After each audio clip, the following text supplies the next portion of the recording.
ആലപ്പുഴയിൽ കൊല്ലപ്പെട്ട സുഭദ്രയും പ്രതി ശർമിളയും അടുത്ത സുഹൃത്തുക്കളായിരുന്നു എന്നാണ് നാട്ടുകാർ പറയുന്നത്. ശർമിളയും ഭർത്താവ് നിതിൻ മാത്യുവും എറണാകുളം കടവന്ത്രയിലെ വീട്ടിൽ ഇടയ്ക്കിടെ എത്തിയിരുന്നു. സുഭദ്രയും ശർമിളയും റെയിൽവേ സ്റ്റേഷനിലേക്ക് പോകുന്നതിന്റെ CCTV ദൃശ്യവും അന്വേഷണത്തിൽ ഏറെ നിർണായകമായി.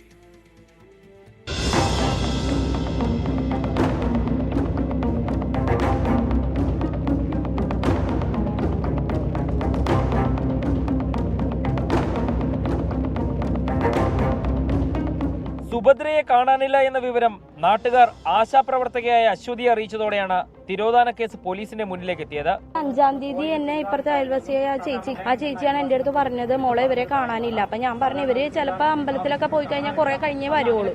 പറഞ്ഞില്ല മോളെ അവരെ കാണാനില്ല എന്ന് പറഞ്ഞത്. അപ്പൊ ഞാനാണ് കൗൺസിലറെ വിവരം അറിയിച്ചിട്ട് ചേച്ചി പരാതി കൊടുത്തതിനാണ് ഇപ്പൊ ഇതായിരിക്കുന്നത്. അവർക്ക് വേറെ പറയത്തക്ക ആരോഗ്യ പ്രശ്നങ്ങളൊന്നുമില്ല. Kadavanthra police man missing case register ചെയ്ത് അന്വേഷണം തുടങ്ങി. നാട്ടുകാർ നൽകിയ വിവരങ്ങളാണ് ശർമിള, നിതിൻ മാത്യു എന്നിവരിലേക്ക് പോലീസിനെ എത്തിച്ചത്. സുഭദ്രയുടെ വീടിന് സമീപത്ത് നിന്ന് ലഭിച്ച CCTV ദൃശ്യങ്ങളും ആ ദൃശ്യങ്ങളിൽ സുഭദ്രയ്ക്കൊപ്പം ഉണ്ടായിരുന്ന ആളുകളെയും തിരിച്ചറിയാൻ സാധിച്ചതും തിരോധാന കേസ് കൊലപാതകമാണെന്ന കണ്ടെത്തലിലേക്ക് പോലീസിനെ എത്തിച്ചു. ഭർത്താവ് മരിച്ച സുഭദ്ര കടവന്ത്രയിലെ വീട്ടിൽ ഒറ്റയ്ക്കായിരുന്നു താമസം. മക്കൾ ഇടയ്ക്കിടെ വിവരങ്ങൾ തിരക്കാൻ എത്താറുണ്ടെന്നും അയൽവാസികൾ പറയുന്നു. സുഭദ്ര പണം പലിശയ്ക്ക് കൊടുക്കാറുള്ളതായും വിവരമുണ്ട്. സുഭദ്രയ്ക്ക് ജോലി ഈ പൈസ പണമിടപാടാണ്. അതിന് ഡെയിലി കാശ് പിരിക്കാനായിട്ട് പോകും. പതിവായി ക്ഷേത്ര ദർശനം നടത്തിയിരുന്ന സുഭദ്രയ്ക്ക് ശർമിളയുമായി വർഷങ്ങളുടെ പരിചയമുണ്ടെന്നാണ് സൂചന.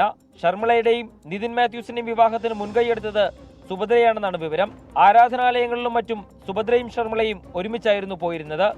ഒടുവിൽ കൊലപാതകത്തിലേക്ക് നയിച്ചത് എന്താണ് എന്നതിൽ പോലീസ് അന്വേഷണം തുടരുകയാണ്. 24 കൊച്ചി.